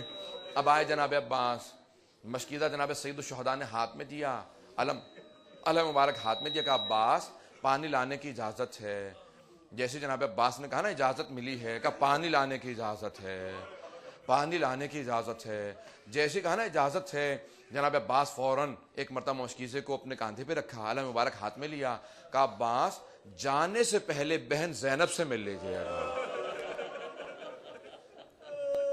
جناب عباس کی غیرت برداشت نہیں کرتی کہ میں کس طرح سے جناب زینب کے سامنے جاؤں گا، بی بی نے میری وجہ سے ساری بیویوں کو پردے کا وعدہ دیا تھا، کیا تھا میرے ساتھ عباس ہے، میں سب کو پردے کی حفاظت کی ضمانت دیتی ہوں۔ اب ایک مرتبہ آئے خیمے کے باہر کھڑے ہوئے، اندر نہیں جاتے، آوازی کا بی بی میرا آخری سلام قبول کرنا، بی بی میں پانی لینے جا رہا ہوں۔ جناب زینب سے برداشت نہ ہوا، خیمے کا پردہ اٹھا کر بھیا عباس ذرا ایک مرتبہ خیمے میں آ جاؤ، ایک مرتبہ خیمے میں آ جاؤ، بلایا بی بی نے۔ جیسے جناب عباس خیمے میں گئے نا تو ایک مرتبہ جناب زینب نے دونوں باہیں بھائی کے گلے میں ڈال دی۔ بی بی کے آغوش میں پلے تھے، 22 سال چھوٹا بھائی تھا، بھائی سے کم تھے، بیٹوں کی طرح سے پالا تھا۔ کہ عباس بھیا عباس جب ہم کوفے آئی تھی نا بھیا تمہیں یاد ہے بابا نے بھیا حسن کو ہٹایا تھا، بھیا حسین کو ہٹایا تھا، تمہیں ہٹا کے ایک جملہ کہا تھا کہ عباس زینب کی اونٹ کی مہار میرے ہاتھ میں دے دو۔ کہا اس وقت بھیا عباس میرے بابا نے اونٹ کی مہار پکڑی، اونٹنی کو آگے لے کے بڑھے، کہا بیٹی زینب ذرا اپنی اماری کا پردہ ہٹا دو۔ کہا جیسے میں نے پردہ ہٹایا نا تو بابا نے فوراً کہا زینب دیکھ لو یہ کوفے کا پہلا چوک ہے، بیٹی دیکھ لو یہ پہلا چوک ہے۔ پھر آگے بڑھے گا بیٹی دیکھ لو یہ پہلی گلی ہے۔ کہ میں نے اس وقت بابا سے کہا بابا یہ مجھے چوک کیوں دکھا رہے ہیں، یہ گلیاں کیوں دکھا رہے ہیں، بابا یہ عباس کو بتائیں، محمد حنفیہ کو بتائیں۔ تو بابا نے کہا تھا نہیں زینب کل یہی کوفہ ہوگا، یہی چوک و گلیاں ہوں گی، آپ کو قیدی بنا کے لایا جائے گا۔ کہ بھیا عباس میں سوچا کرتی تھی، میرے بابا نے کہا مجھے یقین تھا ایسا ہوگا، لیکن عباس میں سوچا کرتی تھی کس کی جرت ہوگی مجھے قیدی بنائے گا، میرا عباس جیسا بھائی ہے۔ لیکن عباس جب ابھی آپ نے اجازت مانگی نا مجھے وہ یقین ہو گیا وقت بڑا قریب ہے، جب مجھے قیدی بنا جائے گا بس میں نے مصاحب تمام کر دیا، اب آپ سے سننے میں طاقت نہیں رہے گی، مجھ میں پڑھنے میں طاقت نہیں رہے گی۔ 2 جملے سن لیجئے گا، آئیں ذرا ایک مرتبہ کربلا کا رخ کیجئے کہ غازی عباس کتنا مان تھا جناب زینب کو آپ پہ۔ کہ بھیا عباس اب مجھے یقین ہو گیا وقت بڑا قریب ہے، مجھے قیدی بنایا جائے گا۔ جناب عباس نے ایک مرتبہ آنکھوں میں آنسو آئے، نظروں کو جھکایا، خیمے سے باہر نکلے، سارا مصائب چھوڑ دیا۔ ایک مرتبہ جناب عباس نے فرات میں اپنے زلجنا کو اتارا کہ فوراً کا اشرب الماء تو پانی پی لے۔ میں کہوں گا مولا آپ کی وفا پہ سلام، آپ کی سواری کی وفا پہ سلام، جانور تھا لیکن پانی نہیں پیا۔ لوگ کہتے ہیں کہ اس جانور کو بھی حسین کے بچوں کی پیاس یاد تھی۔ ایک مرتبہ فرات میں اترے، مشک کو اتارا کاندھے سے، ہاتھوں میں پانی لے کے مشک میں ڈالنا شروع کیا۔ بڑے بڑے مورخین نے کہا جب میں اور آپ پانی میں دیکھتے ہیں نا، پانی اٹھائیں اس میں دیکھیں گے اپنی صورت نظر آتی ہے، لیکن کہتے ہیں جیسے جناب عباس نے پانی اٹھایا نا تو انہیں جناب سکینہ کی صورت نظر آ رہی تھی۔ ایک مرتبہ تڑپنے لگے گا بی بی تھوڑا سا اور صبر کر لے، میں بی بی ابھی پانی لے کے آتا ہوں۔ ایک مرتبہ مشکیزے پہ پانی بھرا، کاندھے پہ مشکیزے کو رکھا، آخری جملہ سن لیں کہ زلجنا مجھے خیمے تک پہنچا دے میں بی بی کو پانی پہنچا دوں۔ جب چلنے لگے نا تو ایک مرتبہ کسی ملعون نے دائیں بازو پہ حملہ کیا، جیسے ہی چھپ کے تلوار ماری بازو قلم ہوا، میرے مولا نے بائیں بازو سے علم کو پکڑا، مشکیزہ سنبھالا، جیسے ہی بائیں بازو قلم ہوا نا تو دندان مبارک سے پکڑا۔ ملا حبیب اللہ کاشانی کہتے ہیں کہ جب میں نے خواب میں دیکھا نا جناب عباس کو، کہا کہ اے میرے مصائب پڑھنے والے تو میرے لوگوں، میرے رونے والوں کو میرا سب سے سخت مصائب کیوں نہیں بتاتا؟ کہا مولا میں بتاتا ہوں. کہا نہیں تو سب سے سخت مصائب نہیں بتاتا. کہا مولا میں سب کو بتاتا ہوں آپ کے بازو قلم ہوئے تھے. کہا نہیں یہ میرا سخت مصائب نہیں ہے. کہا پھر مولا سب سے سخت مصائب کون سا ہے؟ کہا میرے رونے والوں سے ایک میری طرف سے سوال کرنا. کہنا رونے والوں عباس یہ کہتے ہیں کہ اگر کوئی شہسوار گھوڑے سے گرتا ہے وہ بازوؤں کا سہارا لیتا ہے. اِذَا كَانَ عَلَى الْفَرَسِ فَارِسٌ اگر کوئی شہسوار گھوڑے پہ سوار ہو فی صدرہا سہا اس کے سینے میں تیر لگے ہو آنکھ میں تیر لگا ہو وہ گھوڑے سے گرے اگر ہاتھ نہ ہو تو کس چیز کا سہارا لے گا؟ بس بھی ایک مرتبہ کسی ملعون نے سر میں گرز مارا. جناب عباس نے آواز دی یا اخا ادرک اخاک. میرے مولا حسین نے گھوڑے کو اینٹ لگائے. کہا ذوالجناح مجھے بھائی تک پہنچا دے. ایک مقام پہ ذوالجناح رک گیا. میرا مولا گھوڑے سے اترے دیکھا ایک بازو پڑا تھا اٹھا کے سینے سے لگایا. کہا یہ میرے عباس کا بازو. کچھ اور آگے بڑھے دوسرا بازو دیکھا اٹھا کے سینے سے لگایا. ایک مرتبہ لاشے پہ پہنچے آخری جملے سن لیجئے میں نے شہادت کو نہیں پڑھا. ایک مرتبہ سر کو اٹھا کے زانوں پہ رکھا. کہا مولا میری ماں نے مجھے بتایا تھا جب میں دنیا میں آیا میں نے سب سے پہلے آپ کی زیارت کی تھی. مولا میں دنیا سے جاتے ہوئے آپ کے چہرے کی زیارت کرنا چاہتا ہوں لیکن مولا میری ایک آنکھ میں تیر لگا ہے دوسری میں خون بھرا ہے. مولا میری آنکھ سے خون صاف کر دیجئے میں آپ کی زیارت کر لوں. امام حسین نے اپنی ابا کا دامن اٹھایا. جیسے ہی خون صاف کرنا شروع کیا نا جناب عباس نے آواز دی. کہا مولا میں اتنی بھی زحمت نہ دیتا اگر میرے ہاتھ سلامت ہوتے. کہا مولا میری ایک آخری وصیت ہے. کہا عباس کیا وصیت ہے؟ کہا مولا میرے لاشے کو خیمے میں نہ لے جائیے گا. مولا مجھے سکینہ سے بڑی شرم آئے گی میں پانی کا وعدہ کر کے آیا تھا. الا لعنت اللہ علی القوم الظالمین وسيعلم الذين ظلموا أي منقلب ينقلبون. تو دو جملے دعا کے میں ہمیشہ واسطہ دے کے دعا کیا کرتا ہوں. دعا کو سنیں گے آئیں بھئی ہاتھوں کو بلند کیجئے گا. باب الحوائج کا واسطہ ہے نا اس سے بلند تو کوئی واسطہ نہیں ہے. آج باب الحوائج کے آئیں ذرا کون سا واسطہ دیں گے؟ پروردگارا تجھے واسطہ اس ماں کا جس کا نام ام البنین تھا جس بیوی نے مسلسل سب شہداء کو یاد کیا جو مرثیہ نا بیوی کا اس طرف دو جملے سن لیجئے. پہلا سوال کرتی ہیں بیوی وہ کربلا سے آنے والوں مجھے اتنا بتا دو کہ ابھی بھی فرات پہ پہرے ہیں.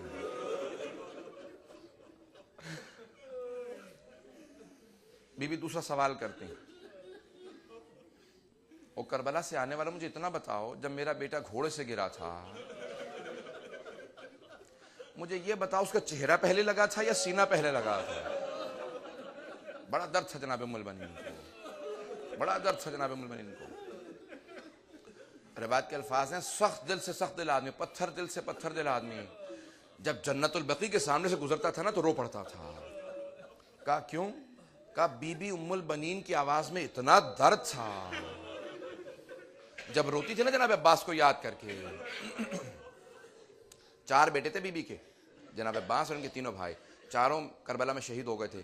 بی بی نے جنت البقیع جا کے نا جب خبر آئی نا بشیر سے جملہ سن لیجیے گا واسطہ دوں گا. پروردگارا اس لحظے کا واسطہ کسی کی دعا کو رد نہ کرنا کہ جب بشیر نے آ کے اعلان کیا یا اہل یثرب لا مقام لکم بہا قتل الحسین بکربلا. اے مدینے والو اس کا نام مدینے سے پلٹا کے یثرب کر دو. جس نبی کی وجہ سے تم نے مدینہ تو نبی کہا تھا نا اسی کے نواسے کو مسلمانوں نے مار دیا. دوبارہ پلٹ جاؤ یثرب کر دو. بس بھی ایک جملہ کہا. جناب ام البنین 7 والا گھر مولا علی کا تھا نا وہیں پہ جناب ام البنین رہتی تھی. آواز سنی. آواز دی اپنے پوتے کو فضل حضرت فضل جناب عباس کے بیٹے 7 سال کے کچھ نے لکھا 11 سال کے. آواز دی کا بیٹا فضل مجھے مسجد نبی لے چل. بیوی نے ہاتھ میں عصا لیا، سر پہ برقع لیا، پوتے کے کاندھے پہ ہاتھ رکھا، کہا بیٹا مجھے مسجد النبی لے چل۔ جیسے مسجد پہنچی نا، آواز کا بشیر یہ کون سا حسین مارا گیا؟ انہوں نے کہا تھا نا قتل الحسین بکربلا، کربلا میں حسین۔ کہا بشیر یہ کون سا حسین مارا گیا؟ کہا بی بی آپ کو نہیں پتا، نواسہ رسول حسین، زہرا کے دل کا چین حسین، علی کا لال حسین۔ اور بی بی کے ہاتھ سے عصا گر گیا۔ آواز کا بشیر میں کیسے مان لوں عباس کے ہوتے ہوئے حسین مارا گیا؟ کہ نہیں بی بی پہلے عباس مارے گئے، بعد میں حسین کی شہادت ہوئی۔ کہ بشیر میں نہیں مان سکتی، میرا شیر بیٹا لڑ نہ سکا؟ ہر ماں بیٹے کو جانتی ہے، میں اپنے عباس کو جانتی ہوں، نہیں ہو سکتا میرا بیٹا لڑ نہیں سکا۔ کہ نہیں بی بی جب جناب عباس کے سر میں گرز لگا نا، کبھی کوئی ماں کو نہ بتایا بیٹا کیسے مرا۔ کہا بی بی جب جناب عباس کے سر میں گرز لگا نا، وہ گھوڑے کی زین پہ سنبھل نہیں سکے، وہ گھوڑے کی زین سے گر گئے۔ اب جناب المؤمنین سے برداشت نہیں ہوا۔ کہا بشیر میں نہیں مان سکتی، میرا شیر بیٹا عباس گرز کا وار نہیں روک سکا۔ بڑا سخت جملہ، مجھے معاف کیجئے گا۔ کہ بشیر عباس گرز کا وار نہیں روک سکا؟ کہ بی بی عباس کے بازو نہیں تھے۔ خدا کی قسم الفاظ بی بی زمین پہ گر گئے، بلند آواز سے کہا عباس، پکارا بی بی نے ابا، جب اپنے بیٹے کو برداشت نہیں کر سکی، کہا بیٹا میرا ایسے گرا تھا۔ اب بشیر نے سوال کیا، کہا بی بی بیٹے کی شہادت برداشت نہیں ہوئی آپ سے؟ کہا بشیر تو نے میرا کلیجہ چھلنی کر دیا۔ کہا کیوں بی بی؟ کہا تو کہتا میرا بیٹا گھوڑے سے گرا تھا، اس کے بازو نہیں تھے، مجھے اتنا تو بتا عباس کا چہرہ پہلے لگا تھا یا سینہ پہلے لگا تھا؟ اب بی بی سے برداشت نہیں ہو رہا، آواز کا فضل ذرا مجھے جنت البقیع لے چل۔ جناب فضل نے بازو پکڑا، روتی ہوئی بی بی چلی، آئیں پروردگارہ اس لحظے کا واسطہ 12ویں امام کے ظہور میں تعجیل فرما۔ کون سے لحظے کا واسطہ دوں گا؟ پروردگارہ جنت البقیع تعمیر ہوتا دیکھنا نصیب فرما۔ پروردگارہ سارے مومنین کی حفاظت فرما، عزاداروں کی حفاظت فرما، زائرین کی حفاظت فرما۔ پروردگارہ کون سا لحظہ؟ پروردگارہ جب جناب ام البنین قبر کی پائنچی میں بیٹھی، کہا بی بی میرے عباس کو معاف کر دینا، بی بی میرے عباس نے بے وفائی نہیں کی تھی، بی بی پہلے میرا عباس مارا گیا، بعد میں آپ کا حسین مارا گیا۔ پھر بی بی نے کیا کیا؟ اپنے ہاتھ سے 4 قبریں بنائیں، کہا یہ میرے 4 بیٹے۔ پھر وہ کہا ہے میرے شیرو میں تم پہ گریہ نہیں کروں گی کیونکہ تمہاری ماں سامنے ہے۔ ایک مرتبہ ایک 5ویں قبر بنائے، کہا یہ میرے مولا حسین کی قبر ہے، کہا میرے مولا حسین میں آپ پہ گریہ کروں گی، آپ کی ماں زہرا رونے کے لیے نہیں آئی۔ بی بی یہاں پہ جناب سیدہ موجود ہیں، اس لیے ان کے سامنے پرسہ دے رہی ہیں۔ کہا ہاں پروردگارہ اس لحظے کا واسطہ، آئیں پروردگارہ ہمارے مقامات مقدسہ کی حفاظت فرما۔ پروردگارہ بحرین میں، پاکستان میں، عراق میں، افغانستان میں سب مومنین پریشان حال ہے، سب کی حفاظت فرما۔ دشمنان اہل بیت کو نیست و نابود فرما، طالبان کو غارت فرما۔ پروردگارہ اس لحظے کا واسطہ جب جناب ام البنین نے سنا نا کہ جناب زینب کبریٰ روضہ رسول پہ گئی ہیں، سب سے پہلے کہا فضل مجھے بی بی کے پاس لے چل، میں بی بی کو پرسہ دوں۔ آئیں، خدا کی قسم میں سارے مقاتل میں الفاظ لکھے ہیں، بی بی نے آ کے اپنے بیٹے کا کوئی تذکرہ نہیں کیا۔ کیا کہا؟ کہا بی بی سیدہ زینب میں آپ کو آپ کے بھائی حسین کا پرسہ دینے آئی ہوں۔ آ کے پرسہ دیا کہ بی بی حسین کا پرسہ قبول کیجئے۔ اس وقت جناب زینب نے کہا ماں میں آپ کو عباس کا پرسہ دیتی ہوں۔ پھر رو کے ایک جملہ کہا کہ اماں میں علم کا پھریرا لائی ہوں، اپنا سامان کھولا کہ علم کا پھریرا نکالا۔ جناب ام البنین نے آنکھیں بند کر کے علم کے پھریرے پہ ہاتھ رکھا، کہا بی بی جگہ جگہ سوراخ ہے، کیا ہے؟ کہ یہ آپ کے بیٹے عباس کے علم کا پھریرا۔ بس بھی جناب ام البنین تڑپنے لگی، علم آ رہا ہے نا، میں آپ کو کہوں گا علم پہ جب پرسہ دینے جائیں گے نا، ایک جملہ آخری جملہ، میں جانتا ہوں میں نے بہت طولانی کر دیا مصاحب کو، اب آپ سے برداشت نہیں ہوگا، ایک جملہ میں پیش کروں گا۔ ہمیشہ جب آپ علم اٹھاتے ہیں نا جناب سکینہ ضرور یاد آتی ہیں۔ جملہ میں پیش کرنا چاہتا ہوں، جب ایک مرتبہ یہ سارے اسیروں کا قافلہ آیا نا کربلا 40 پہ چہلم پہ 40، جیسی سب بیویاں پہنچیں تو سب سے پہلے امام حسین کی قبر پہ گئیں. جناب سید سجاد نے بتایا یہ میرے بابا کی قبر ہے. ایک مرتبہ روتا دیکھا نا تو سب کو اٹھایا, کہا بیویوں سے کہا کہ پھپھی اماں سب بیویوں سے کہا اٹھ جائیں. بیویاں اٹھیں, آگے بڑھی نا, کہا یہ قبر کس کی ہے؟ کہا یہ علی اکبر کی قبر ہے. سب بیویاں پھر گر گئیں, پھر رونے لگیں, کہا پھر اٹھیں آگے بڑھیں, کہا یہ قبر کس کی ہے؟ کہا قاسم کی. سب قبریں بتا دی. ایک مرتبہ سوال کیا جناب زینب نے, کہا بیٹا سید سجاد آپ نے سب قبریں بتا دی لیکن میرے بھیا عباس کی قبر نہیں بتائی. کہا پھپھی اماں میرے چچا کی قبر فرات کے کنارے ہے, آئے میں آپ کو فرات پہ لے چلوں. جب چلنے لگے نا تو جناب زینب نے بیویوں کو روک دیا, کہا بیویوں رک جاؤ, میرے بھیا عباس کو سب کچھ بتا دینا. بتا دینا ہماری چادریں چھینی گئی تھی, بتا دینا ہمیں تازیانے مارے گئے تھے, بتا دینا شرابی کے دربار میں گئے تھے, لیکن بیویوں مت بتانا سکینہ شام میں رہ گئی, میرا بھیا عباس برداشت نہیں کرے گا. ماتم اس سے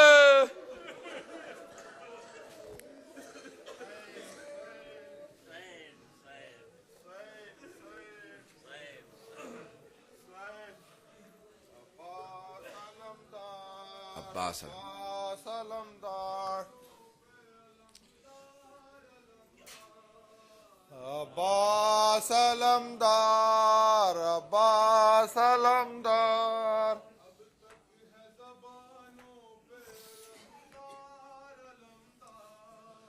عباس علمدار عباس علمدار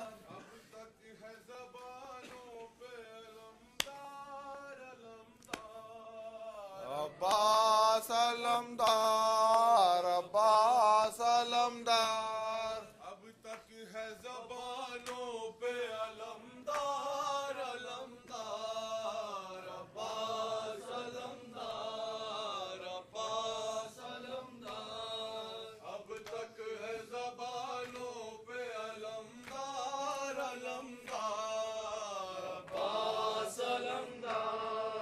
عباس علمدار اب تک ہے زبانوں پہ علمدار علمدار عباس علمدار عباس علمدار اب تک ہے زبانوں پہ علمدار علمدار عباس علمدار عباس علمدار اب تک ہے زبانوں پہ علمدار علمدار عباس علمدار عباس علمدار اب تک ہے زبانوں پہ علمدار علمدار عباس علمدار عباس علمدار شان سے بابا کا علم تو نے اٹھایا عباس علمدار عباس علمدار مشیزہ چھدا لوٹ کے تو گھر نہیں آیا عباس علمدار عباس علمدار اے شیر جواں ہے پہ سر حیدر کڑا عباس علمدار عباس علمدار اے شیر جواں ہے پہ سر حیدر کڑا عباس علمدار عباس علمدار اب تک ہے زبانوں پہ علمدار علمدار عباس علمدار عباس علمدار اب تک ہے زبانوں پہ علمدار علمدار عباس علمدار. حضرات میں کلام پیش کر رہا ہوں. خیمے میں جو عباس کے غم کی خبر آئی, خیمے میں جو عباس کے غم کی خبر آئی, خیمے میں جو عباس کے غم کی خبر آئی, خیمے میں جو عباس کے غم کی خبر آئی, خیمے میں جو عباس کے غم کی خبر آئی, خیمے میں جو عباس کے غم کی خبر چادر سر زینب سے زمین پر اتر آئی، غم کی خبر آئی، خیمے میں جو عباس کے غم کی خبر آئی، خیمے میں جو عباس کے غم کی خبر آئی۔ شبیر جو پہنچے علی اکبر کے سرانے، شبیر جو پہنچے علی اکبر کے سرانے، سینے پہ جواں لال کے برچھی نظر آئی، غم کی خبر آئی، خیمے میں جو عباس کے برچھی نظر آئی، خیمے میں جو عباس کے غم کی خبر آئی۔ اور عباس غضبناک تھے دشمن کے ستم پر، عباس غضبناک تھے دشمن کے ستم پر، عباس غضبناک تھے دشمن کے ستم پر، دیکھا جو بھتیجی کو تو پھر آنکھ بھر آئی، غم کی خبر آئی، خیمے میں جو عباس کے غم کی خبر آئی، خیمے میں جو عباس کے غم کی خبر آئی۔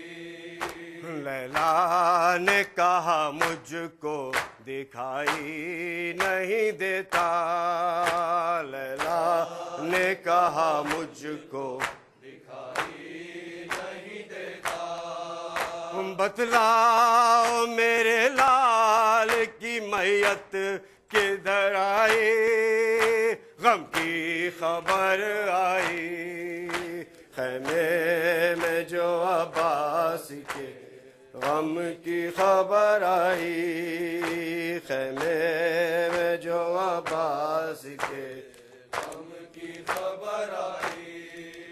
اور وہ قتل پدر کو ابھی بھولی نہیں زینب، وہ قتل پدر کو ابھی بھولی نہیں زینب، عاشور کو پھر آج یہ کیسی سحر آئی، غم کی خبر آئی، خیمے میں جو عباس کے غم کی خبر آئی، خیمے مقدہ عباس کی غم کی خبر آئی، اور بخشش کی جو بن جائے گی محشر میں وسیلہ، بخشش کی جو بن جائے گی محشر کا وسیلہ، وہ رس میں ازاخ تر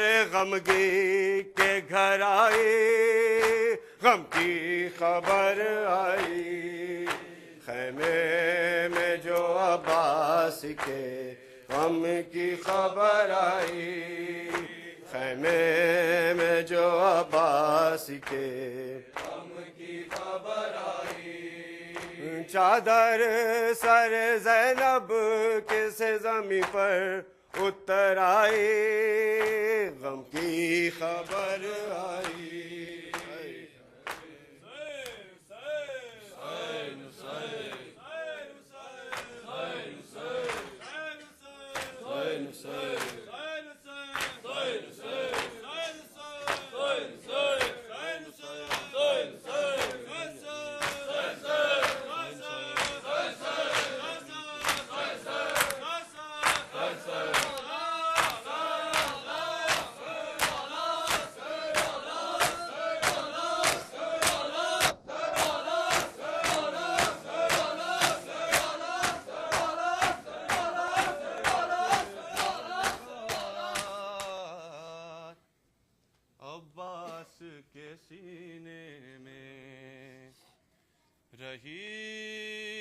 حسرت پیکار عباس کے سینے میں رہی حسرت پیکار عباس کے سینے میں رہی حسرت پیکار عباس کے سینے میں رہی حسرت پیکار عباس کے سینے میں رہی حسرت پیکار کہتا ہے یہ غیبت میں بہتر کا زادار عباس کے سینے میں رہی حسرت پیکار کہتا ہے یہ غیبت میں بہتر کا زادہ عباس کے سینے میں رہی حسرت پیکار میں آؤں گا صغیر کا لہو رخ پہ سجا کر میں آؤں گا صغیر کا لہو رخ پہ سجا کر اکبر کے کلیجے سے کلیجے کو لگا کر اکبر کے کلیجے سے کلیجے کو لگا کر میں آؤں گا عباس کے ہاتھوں کو اٹھا کر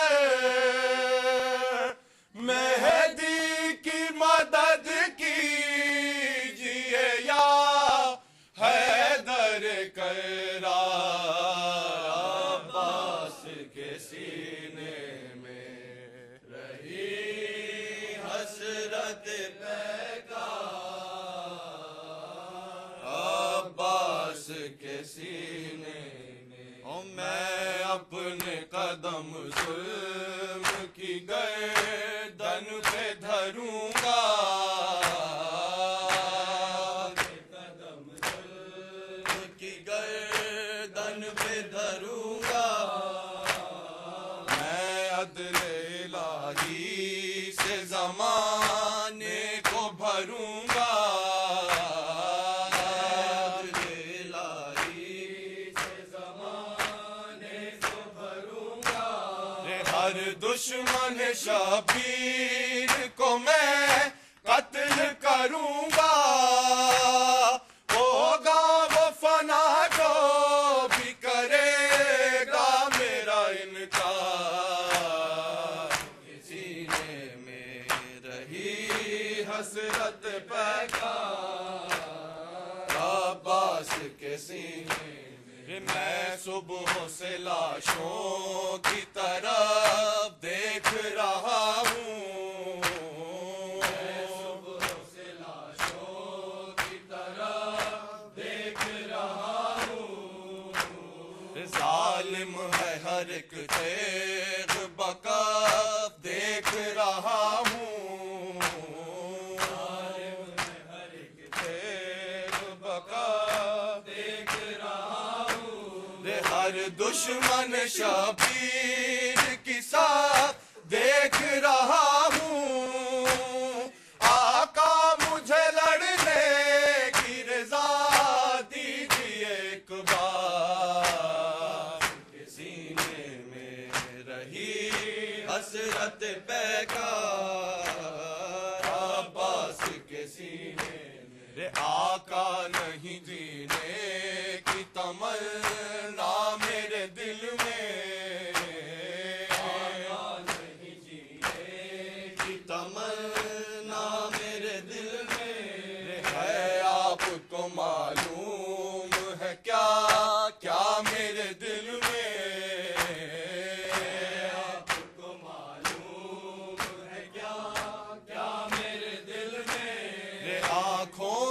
لہو ہے میرے دریا میرے دل میں، جب آن و محمد نہیں یہ زیست ہے بیکار، عباس کے سینے میں رہی حسرت بیکار، عباس کے سینے میں رہی حسرت بیکار، ہے زبانوں پہ علمدار علمدار، عباس علمدار عباس علمدار، اب تک ہے زبانوں پہ علمدار علمدار، عباس علمدار عباس علمدار، اب تک ہے زبانوں پہ علمدار علمدار، عباس علمدار عباس علمدار،